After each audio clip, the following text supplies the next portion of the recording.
giving it a little bit of time for everyone to get logged on. So how's everyone doing from a prep point of view? Is everyone kind of getting into a little bit of a routine with their prep now? Yeah, sort of. Nina, we're there, prepping? I tend to, because I just eat on my own, because Gillen cooks his own, he's got his own prepping that he does of pizzas and stuff. I just cook like a batch, and then I eat the same thing for 3 days, and then make another batch of something else. Cool. So I'm not a big breakfast eater, lunch eater. I literally have one meal a day, and then it's just fruit and snacking throughout the day. I wish I got 1 meal a day. Me too. There we go. I struggle to eat. That's my problem. I don't get hungry. Yeah, I don't have that problem.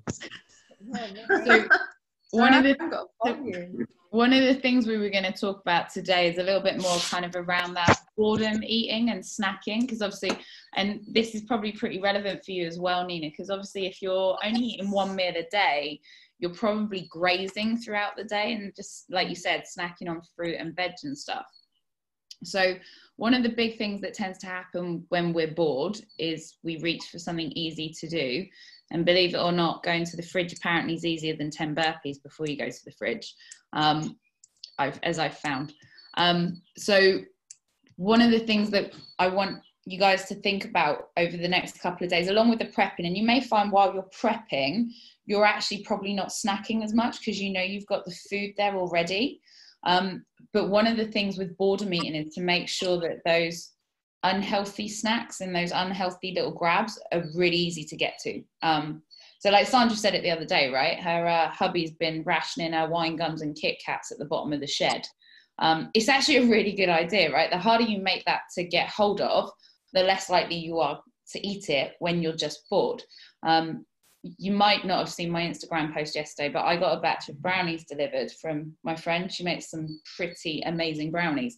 The way that I kind of combat eating them all in one go is freezing them. Sounds really silly, cutting them into smaller portions, freezing them. And then if I desperately want that snack of a brownie, I've got to get it out of the freezer, wait 20 minutes for it to defrost, and then ping it for a couple of seconds in the microwave. By that time, I'm probably realizing I'm not that hungry. And I am actually just bored. So I've just gone to grab that snack because it's there and it's easy to grab. So that's one of the ways to kind of help combat that boredom stuff, is keep it out of reach. The other thing that's really important, does everyone kind of get their water in every day? Is everyone drinking all their water? No. Okay. So that's the other thing. My other half actually does it with his juice.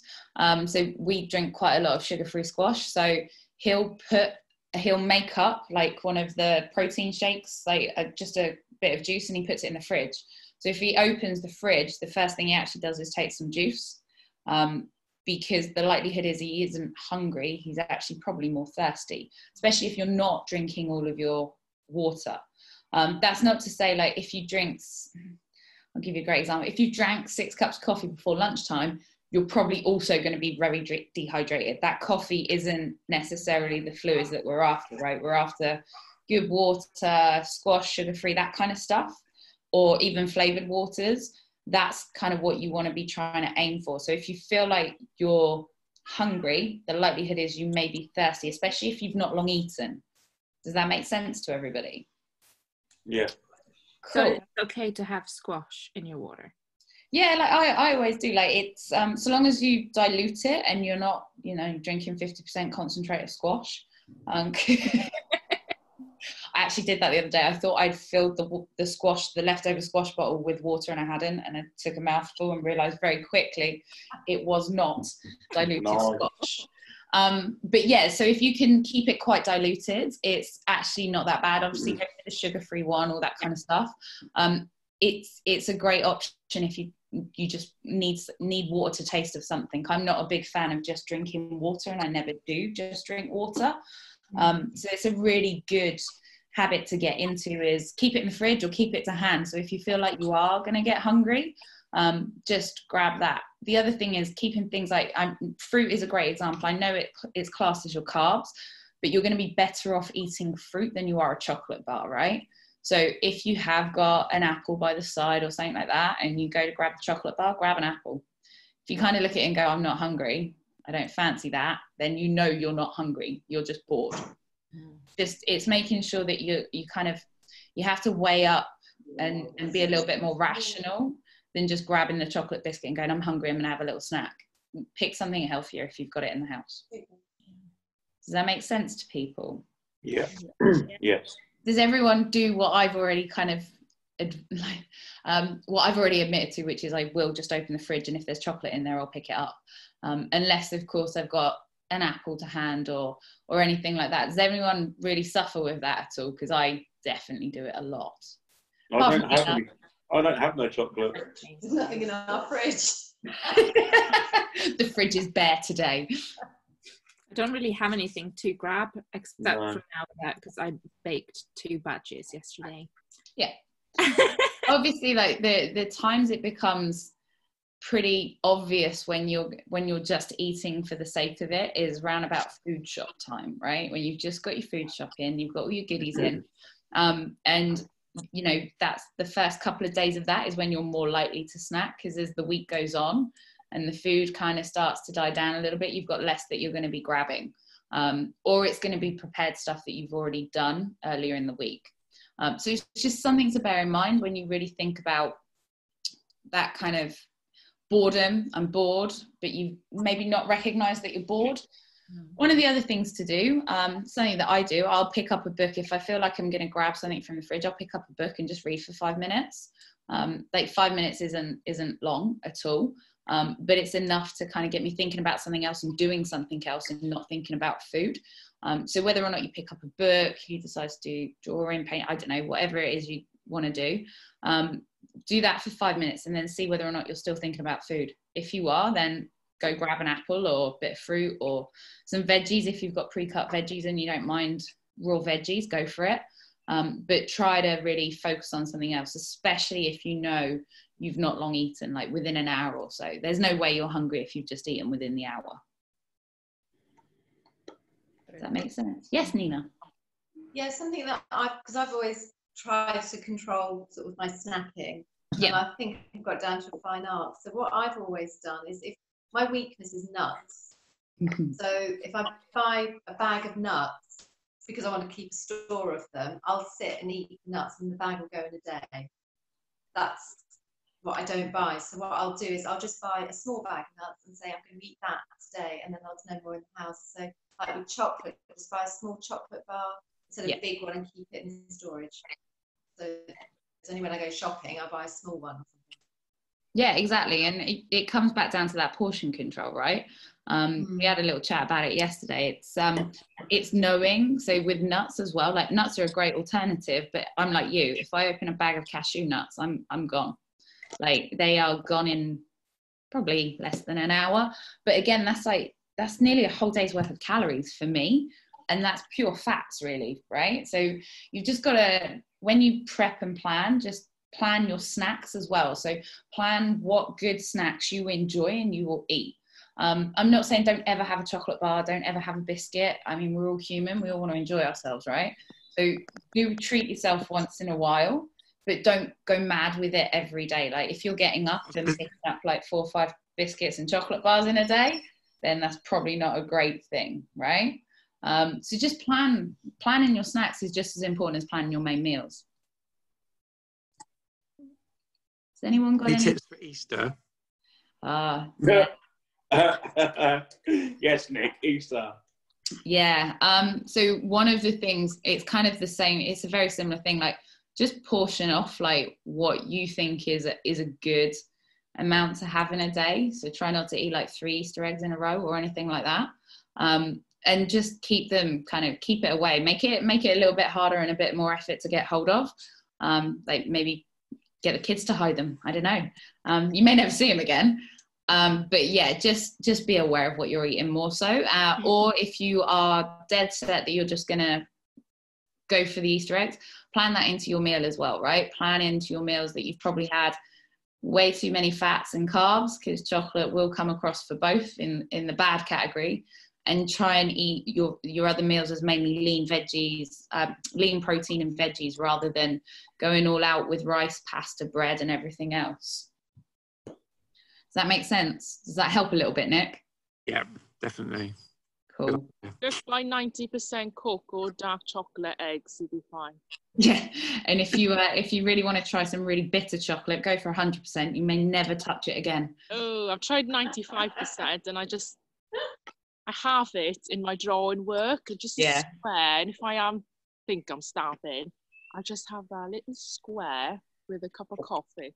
Yeah, when I worked in London, we used to have Whole Foods behind us in Piccadilly, and they do 100% chocolate there, and it's the most bitter thing I've ever eaten in my life. It was disgusting. They must sell though. Yeah, it's a very kind of hip thing, isn't it? It's especially in London, like for Whole Foods, the people that kind of shop there, it's a very hip thing to get 100% chocolate, and you know, I'm saving the world. It's free. It's organic, and it's 100% cocoa. But it doesn't taste great. Definitely doesn't taste good. Cool. Well, I didn't really have much more for us, guys. It was literally just, you know, plan your snacks as well. Hopefully we're getting into a little bit more of a good routine where we're planning breakfast, lunch, or dinners, or all of them. But plan your snacks now as well. Have a little think about snacks that you enjoy. You know you do. Like if you love banana, plan your snacks as bananas, and plan it around training as well. And if you find that you're trying to reach for snacks at the same time every day, maybe look at how to change your meal timings a little bit, or maybe your portion size of your meals as well. There'll be reasons why you snack. The main drivers for why we boredom eat and we snack to extent is usually we're in a hurry, so we're not thinking about it because we haven't planned anything. So we just grab whatever we can, which can cause us to eat too much of it. Or it is literally a case of you've been sat in front of the telly for an hour because there's not much else going on right now, and you need to get up, shake your legs out. So the most logical place to go is either the bathroom or to the kitchen. And the kitchen tends to be the main one that everyone goes for. Yes, Nina? I've got a jigsaw puzzle. Nice. Mark laughed at me the other day because I've got... time waster.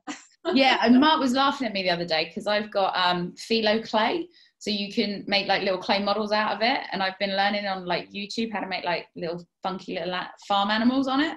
And I put some in the oven and I sent him a picture and he was taking the mickey out. But kept me occupied for an hour and a half.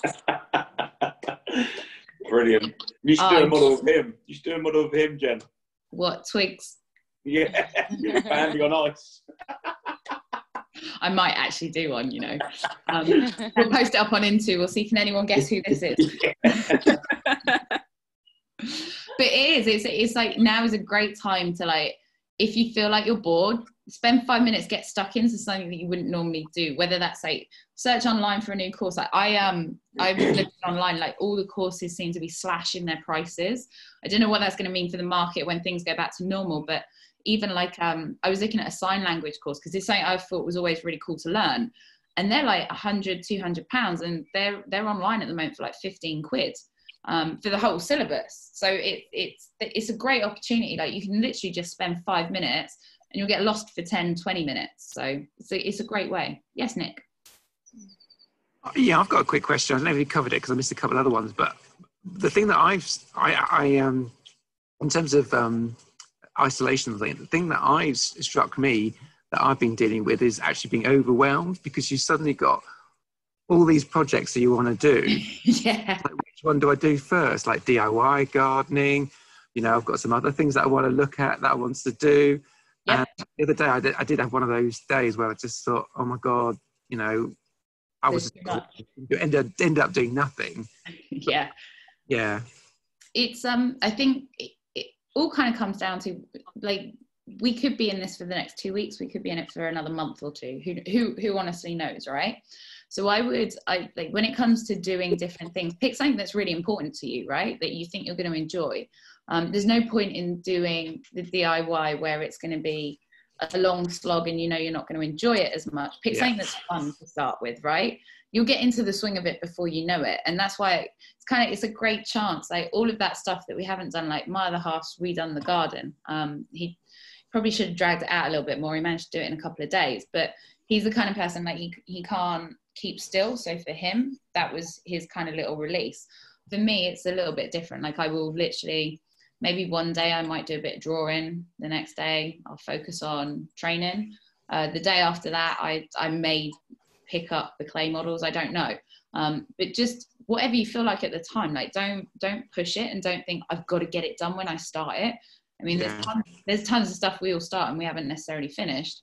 Just enjoy it. Try not to get too overwhelmed and have fun with it. I think that's the most important thing. Unless, of course, you have got, like, the wife is like, here's a list of 1 million things you promised over the last 10 years of marriage. Where are they? Sorry, I'm really talkative today. Yes, Nina. Sorry, I can really relate with what Nick's saying, and I've had such meltdowns where I've just stared at something and it hasn't moved, you know, that sort of thing. But what I've recently started doing is I have my morning routine, and at lunchtime I meet you guys, and then from 1 o'clock, 6 o'clock, that's my deadline to do the things that I've set out to do, and then it's back to normal. So I've sort of narrowed my time to do the important things, if that makes sense. Because I work to tight deadlines. I'm not somebody who can just say, oh, manana, I'll do it later. But I can't do routine. I hate routine, and that actually sends me down. So I've got my morning 2-hour walk or a run, and that's why I'm sometimes out, sometimes I'm not. But I have to do something for me in the morning, and then by lunchtime onwards, it's all about what's going on in the house, what emails, what media, all of that. And 6 o'clock it all stops. And so I don't know if that'll help Nick. Yeah, no, it's good. I think that's the thing, right? We're all going through quite a drastic change in what we're doing. And last week we focused a lot on what your ideal routine would look like and what you want it to look like. And then how far away from that we actually are based off of, you know, lost time on social media, faffing around. I'm a faffer. It can take me 45 minutes to actually get into my garage to do a workout because I'll faff for 45 minutes. Like that. Yeah. So, and the thing with, because I'm kind of doing all of this with you guys at the same time, because for me it's helping my sanity, was right on Mondays I coach the 6:30 class. As soon as that's done, I upload. Come like 8 o'clock, that's my training time. I'm already in the gym, and if I don't do it by then, or if I get in there late, I still have to stop by 9:30 because I've got other stuff to do. Try and treat that kind of structure as something that will work for you. You can tweak and change it, of course, like there's nothing wrong with that, but if you can at least outline kind of that high level structure, it'll give you so much more clarity, and it'll be all right, cool, so I've got an hour, I'll get one of the DIY jobs done in that time. Does that make sense? Yeah. Has everyone been finding their routines? Are we all kind of settling in a little bit more now? Yeah, PT's killing me every day. I love it. PT's basically written out your day for you, isn't she? Yeah, she is, yeah. She's my new bitch. I knew you were going to say that. He doesn't get out I know, of it. Nick, I was trying to think of a different word, but it's just not me. I think the word you were looking for is PA. That's the one, yeah. Brilliant. That's cool. Well, what I'll leave you guys with, so again, think about prepping your snacks, just so that everyone's got a quick 101 on what we did talk about. Prepping your snacks, and if you are still getting up, trying to grab some food, just spend a little bit of time doing something else and focusing on something else for 5-10 minutes. And then if you are desperately still hungry, then grab a snack. But that's all I really want you guys to focus on in the next day or so. Does that make sense? Throw some Lego on the floor so you can't walk around. Or you could put the Lego on the floor and then build something. There you go. Yeah, you could do that. I don't have Lego anyway. I don't have any Lego, but there you go. We got tons of it in our house. Got a loft full of it, all in boxes, untouched for about 2 years. If anyone wants a box. Darren's got like Star Wars Lego models galore in his office. I've watched all the Star Wars this week. Nice. Cool. Must have taken a while. It did. It did, Nick. I got a lot of time on my hands. So, guys, is anyone going to be dialing in for the pub quiz on Friday? Yes. Oh, Yeah. Yeah, okay. So it's on WOD board, guys. So if you want to join it, just get signed up. It's going to be a little bit of fun. We're going to do teams, I think. I'm not too sure. I think Mark said anything. Mark's running it. So if it goes wrong, it's Mark's fault. All right, it's not me. Blame Mark. I'm partaking with my wine in hands on Friday. Yeah, so we're going to run the pub quiz on Friday, which will be really cool. And we're also looking at trying to get an event next week. It's kind of from an external life coach. She's going to do kind of an hour or so session. I haven't confirmed the dates and the time yet, but she's going to do an hour's life coaching, just ways to help kind of combat the situation that's going on and mentally prep for things and all that kind of cool stuff. But there'll be some more info going up on Facebook about that, and we will send it out on Friday's newsletter as well. Awesome. All right. Awesome. Guys, as always, if you've got any questions, let me know. Don't forget to share your stuff on the WhatsApp group if you're on it. Keep everyone occupied with nice recipes. If we're hungry, don't look at it. On the WhatsApp group? Yes. Okay, I need to do that. Yeah. All right, I'll send you the link in a little bit, Nick. Thanks. All right, cool. All right, guys, well, enjoy the rest of your day. Thank you, you too. Keep smiling. I'll see you guys later. Layers. Bye. Bye. Bye. Bye.